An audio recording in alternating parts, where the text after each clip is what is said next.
Personality disorders are very complicated, and I think it takes a specialist to really be able to delve into the psychology of the individual before them in order to understand how that personality disorder has negatively impacted their life and other people's lives around them. In today's video, and for the remainder of the week, we're going to be talking about cluster A, B, and C, but I'm going to add a little bit of a spin to this, right? Because you can always go on YouTube and find a video on all the personality disorders, but for the purposes of this video, everything that I'm going to be talking about this week is coming from the foundation of trauma, and I want to highlight how these personality disorders can negatively impact you if you are a victim of them. Thank you so much for coming back to my channel. For all of you who are subscribed and participating, thank you so much. And for those who are new, I encourage you to hit the subscribe button so you can stick around with us and become a part of our growing and our validating community. In case you don't know who I am, my name is Tamara, and I'm an internationally and board certified trauma therapist, but I'm also licensed in mental health, and I specialize in treating children, teens, and families, as well as adults who are dealing with trauma. Let's jump in. Personality disorders, as I discussed in the previous introduction or video to this topic, are very complicated. And sadly, there's a lot of people who have them, perhaps people that we never thought would, have a personality disorder. We can always look at someone and see that they have a mental illness. We can always look at them and see that something is somewhere it's off, right? Whether that would be they isolate or, they dress very oddly, they don't put a lot of motivation and energy into how they're appearing to other people, or we could look at them and see that they are sad, anxious, depressed, obsessive, or they will let us into their world. If it's a family or a friend, a family member or a friend, I should say, they will let us into their world and say, you know what, I'm not feeling like myself, I feel like my mind is really foggy, I feel like I'm withdrawing and isolating. So mental illnesses, at least in my mind and in my practice, are easier to kind of identify, they're easier to work with, they are also easier to define. But when we're talking about a personality disorder, that's when we start hearing the tires screech, because a lot of people either don't know what they are or they think they know what they are, and they tend to, merge their uneducated view of personality disorders along with their emotions and their experience, and then it kind of muddies the water. When I talk to people via consultations around the world, I've had certain people say things like, she's a sociopath, and then when I ask them to define what a sociopath is, they're like, someone who doesn't have a heart, and I'm like, not quite. Here's the definition of a sociopath, and if she doesn't meet that definition, then she's not a sociopath. So there are a lot of people who are confused about personality disorders, but in today's video, I'm going to clarify a cluster that you most likely have seen, although they are very rare, these particular disorders under this cluster. You probably have seen it, but didn't know what it is. So the cluster I'm going to be talking about is cluster C, and here's the diagnoses that are a part of that cluster C. And I'm sure again that you've seen this, but it's really hard to conceptualize them. It's really hard to tease it apart, tease symptoms apart, and it's really difficult to identify what's going on with the person unless you're trained. So let me just throw this out there as a disclaimer as well. I've never seen these particular personality disorders in person. I tend to see more cluster C, cluster B personality disorders. Cluster B is the borderline narcissistic, antisocial, histrionic category. Cluster C is the obsessive, dependent, dependent, obsessive, and avoidant category. But I have not seen in my practice or over the 13 years of my experience in various capacities, I have not seen cluster A before. But I do have colleagues who have, so I talked to them for the purposes of this video, and so I'm going to point out some things. Now, the first disorder that you are likely familiar with but didn't know that you were looking at is paranoid personality disorder. So here's what happens in paranoid personality disorder. Now, there's a little bit of a internalized fear of society, okay? This individual is very defensive. They feel like people are watching them. They feel like people are out to get them, harming them. or people are kind of setting up this agenda against them. Okay, these individuals are very paranoid without reason, without cause, and without justification. There's no foundation for why they feel the way they feel. They just feel this way. This is the individual who very clearly lives in a safe neighborhood, and they know exactly who the neighbors are, but they still come to the door and crack the door looking out like, who's out there. This is the kind of individual who says things like, I don't want that Alexa device near me because I think she's listening to me even when she's off. Or, although I feel like that sometimes too, this individual is really engulfed in that paranoia to a point of not being able to survive.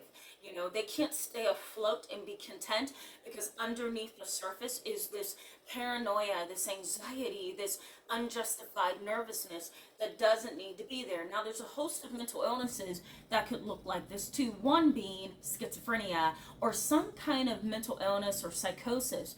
But this is more of a personality. You can't medicate this. You can't really counsel it. This individual has inborn concrete traits of paranoia. Okay, so that's important to keep in mind when you're talking about personality disorders. Now, this individual also misinterprets reality. They also misinterpret cues and social cues as well as intentions of other people. When they misinterpret something and they feel that they have been slighted, they do counterattack. They do strike back without justification. There's no justification for how they're striking back, for why they're striking back. They just know that they feel defensive and they have to defend themselves because they're paranoid, and so therefore they have to, they have to defend themselves against you because something's very odd about you. This individual, may also hold grudges and they may be reluctant to forgive. Now, this is not the person who's just a grudge holder. This is a person who's really paranoid and they believe their own almost fantasy and mental cloudiness, right? They believe it. So at the core, they are not going to be forgiving because they don't see a reason to. And of course, you can't medicate or counsel this individual to cause them to change the way that they think. So they can hold grudges and, really struggle to forgive because at the core, they believe what they believe. Now, the next part of cluster A is something known as the schizoid personality. Here's basically what this is in a nutshell. The schizoid has absolutely no desire, absolutely no interest in being connected to other people. They are very odd. They're not avoidant personality disorders. So I'm going to be talking about that later, but they are really disinterested. They don't want social communication. They also don't desire the things that we want as human beings. They don't desire love and affection and sexual experience and closeness. They also don't desire intimacy. They don't desire children, weddings, birthdays, holidays, get-togethers, meditative time, right, to reflect. They don't desire any of that. They really are somewhat eccentric and odd, really sometimes flamboyant in their style. Their style is really like way out there. They may also be really, really far removed and detached emotionally from other people and from society, to a point of not being able to communicate and attach socially. Okay, so you're going to see these individuals being socially awkward. And I don't mean socially awkward because they're anxious. I mean socially awkward because they can't connect and communicate, right? It's an inability. They don't know how. These kind of individuals are rare, but they come from a family where there's a lot of psychotic disorders, where there's abuse and neglect, where there's victimization. Okay, so there may be some trauma history with these particular individuals. Now, schizoids are interesting because, they will communicate sometimes if they have to, but for the most part, they're not connected to other people. They don't want to be. There's no interest in doing so. The way that I want you to see a schizoid is they have a flat affect, meaning that you can't read their emotions on their face. They have a very low response nature, if you will. They don't respond to things on their face like you would expect. They also tend to have more passive reactions, so you can't get emotions out of them. This is the kind of individual you could aim something at and look like you're going to throw it at them and they won't flinch. Like, they are not reactive in that way. They're very almost deadened sometimes in terms of emotion. They can't tap in. Now we're going to move on to schizotypal personality disorder. Now that's a huge word, and it has taken me years to figure out how to pronounce it. So here it is right here, and I'm also going to put in the description box for you a pronunciation link so you know how to pronounce this particular disorder. Now this personality disorder is very similar to schizoid, but the only difference here is that this particular individual seems to be slightly psychotic, and it's not a psychotic episode. It's not delusional and hallucinations occurring. It's not delusions or hallucinations occurring, but it is more of a eccentric, odd way of thinking about things. Now, these particular individuals may have what's known as magical thinking. Here's the definition right here. Or they may have ideas of reference, which is the definition right here. These particular individuals really seem to be connected to and interested in paranormal activities and tend to assign special meaning to things that normal people or more socially adjusted people would not assign magical meaning to some things that normal people or more socially healthy people would not assign meaning to. These individuals really do struggle with being connected to reality. They're actually in outer space in their mind. They're somewhere else, and it's really hard for them to connect with other people because of that. They don't know how, and they can't.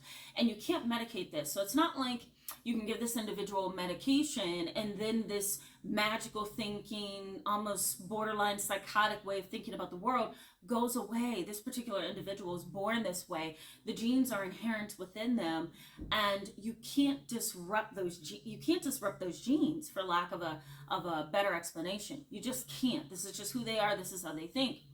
Now, individuals with this particular disorder have a reduced capacity for connecting to other people. And again, that's because of this borderline psychotic way of thinking about the world. This particular individual is eccentric, so they may speak really oddly. They may speak in a jumbled up manner sometimes, depending on, how difficult this individual's disorder is. Sometimes they say things that really throws you. You don't know where it's come from. You don't know where the basis of their theories are coming from. This individual just brings up things and talks about it as if it is paranormal or spiritual, and they expect you to understand it because, again, they're up here in outer space and you're down here in reality, and nothing that individual is communicating to you really makes sense. This particular individual can really destabilize you if you are a victim of this particular individual, because a lot of their reality is clouded by magical thinking and borderline psychosis and confusion about the world. They're also emotionally detached, so these individuals can't really show emotion, and they can't reciprocate emotion because, again, they're up here in outer space and you're down here in the world. So there's this huge divide between you and that other individual. Now, if you happen to be a victim of this, whether that's a spouse, a child, adult child, a co-worker, whatever, you're most likely going to deal with this internal sense of loss and grief because you can't connect with this particular person. They don't have the capacity to connect with you. It's not that you can just sit down with them and say, look, here's why I feel alone. Here's why I'm feeling detached from you. Can you change this? No. Again, a personality disorder is really hard to medicate, and it is also really hard to counsel. The individual has to see that they have a problem, and usually cluster A individuals do not see that they have a problem. They perceive the world through a different lens.